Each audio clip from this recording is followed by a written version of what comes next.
तर नमस्कार मित्रांनो, पुन्हा एकदा कोकणातील चाकरमणी या यूट्यूब चॅनलवरती आपलं पुन्हा सर्वांचं एकदा स्वागत आहे। तर मित्रांनो, आज आमच्या वाडीची गावकी आहे। तर वाडीत रस्ता आणण्याचा प्रकल्प जो आमच्याकडे चालू होता तो आता यशस्वीरित्या पार पडत आहे। तर आपल्यासाठी घराच्या आजूबाजूला रस्ता येण्यासाठी आपली जी जमीन असते किंवा आपली जी कंपाऊंड असतात घातलेली दगडाची असे, ते कुंपण वगैरे तोडून आपल्या वाडीसाठी ज्याने ज्याने हे योगदान दिलं आहे त्यांचा आम्ही सत्यशः ऋणी राहणार आहोत।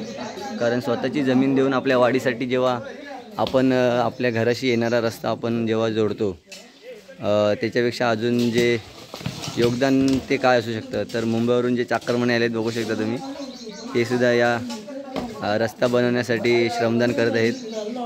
तर तुम्हाला मी दाखवतो कशा पद्धतीने कुठून कसा रस्ता येणार आहे ते। कारण ह्या साईडला वरती आमच्या भोसलेवाडीचा रावारीकडे जाणारा जो रस्ता आहे त्या रस्त्याला जोडून हा रस्ता जॉईंट होणार आहे। कारण आपल्या घराच्या आजूबाजूला रस्ता येण्यासाठी जेव्हा अशी शेती असते ती आपल्याला शेतीची जागा थोडी थोडी सोडून रस्ता बनवायचा आहे। कारण हे सर्व बांध आहेत ते फोडले जाणार आहेत। कारण वरती जेव्हा मी JCP येईल तेव्हा पण तुम्हाला दाखवेन कशा पद्धतीने हा रोड इकडे बनेल। कारण वरती तिथपर्यंत रस्ता आला आहे, रोड आला आहे। हा ते तिथून जो तुम्हाला दिसते ज्या घराच्या इथून त्याच्या साईडून रस्ता असा येणार आहे। म्हणजे बघा किती जागा वेस्ट होणार आहे रस्त्यासाठी। कारण आपल्याला आपल्या घराच्या आजूबाजूला जर रोड आणायचा असेल तर थोडी थोडी जागा दान केलीच पाहिजे समाजसेवेसाठी। तर बघू शकता कशा पद्धतीने काम चालू झालं आहे।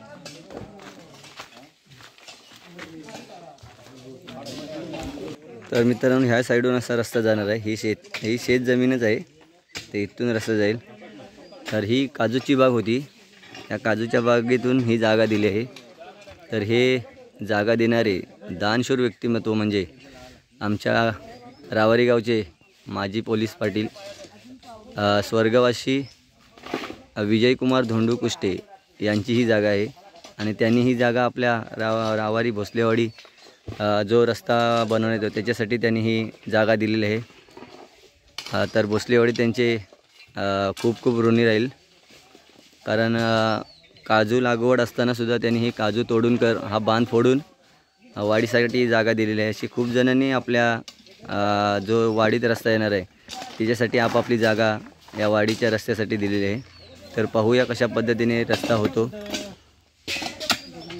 तर मित्रांनो, हा रस्ता बनवण्याचा उद्देश असा आहे की गावात एखादी व्यक्ती जर आजारी पडली तर तिला जर रस्त्यापर्यंत जर घेऊन जायची असेल, वयस्कर व्यक्ती असेल, जर तिला चालता येत नसेल तर रोडवरती घेऊन जाण्यासाठी खूप कष्ट करावे लागतात गावातील ग्रामस्थांना।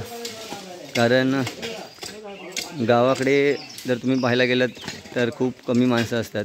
मुंबईची माणसं जेव्हा येतात तेव्हा घरात 4-4 5-5 माणसं असतात।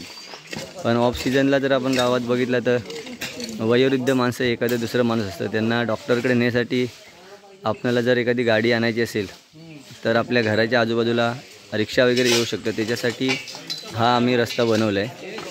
कारण वयोवृद्ध माणसांच्या सोयीसाठी पुढील वाटचालीसाठी हा रस्ता बनवण्याचा उद्देश आहे। तर बघूया, अर्धा रस्ता झाला आहे, अर्धा काम स्थगित होतं, ते काही कारणास्तव स्थगित असल्यामुळे ते आता चालू झाले आणि जोरदार असं काम चालू आहे आता।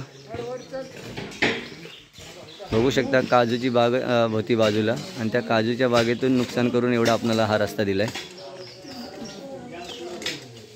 आणि याच्यासाठी मान्यता देणारी म्हणजे आमच्या गावचे सुपुत्र भोसलेवाडी श्री गणेश विजयकुमार कुष्टे यांनी या जागेची परवानगी देऊन रस्ता बनवण्यासाठी त्यांनी परवानगी दिली आहे। त्यांचेही आम्ही भोसलेवाडी खूप खूप ऋणी आहोत, आभारी आहोत।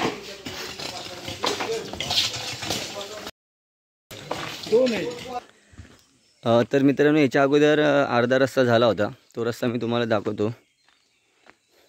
बघा, हा इथपर्यंत रस्ता आलेला आहे। म्हणजे रिक्षा वगैरे, बाईक, छोट्या गाड्या आहेत त्या येऊ शकतात, त्याच्यासाठी हा रस्ता बनवला आहे।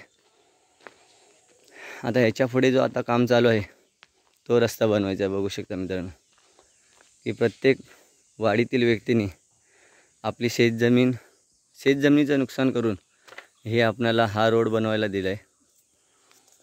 कारण आपणच आपल्या सोयीसाठी काहीतरी कुछ पाणी के लिए कुछ खोना पडता है अशा पद्धतीने हा रस्ता तयार झाला आहे. तर हा रस्ता गेला तो वरती डांबरीकरण रोड आहे, लांजातून येणारा बापेरे रावारी बापेरे जाणारा. तर तिथून हा जॉईंट रस्ता झाला आहे. तर इथपर्यंत झाला आहे मित्रांनो. आणि आता जो तुम्हाला मी याच्या अगोदरच्या व्हिडिओमध्ये दाखवला आहे सुरुवातीला, तो आता काम चालू आहे. तिथून पूर्ण आतमध्ये वाडीमध्ये तो रस्ता जाणार आहे. हा इथे काम चालू होईल. हे दगड फोडायचे आहेत. घराच्या आजूबाजूला जे बांध आहेत दगडे आहेत त्या फोडून कर तिथे जॉईंट होईल. तर पाहूया मित्रांनो कशा पद्धतीने हा रस्ता तयार होतो.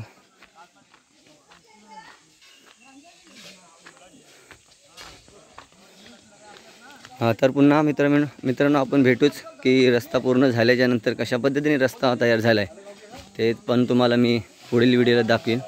Bye bye.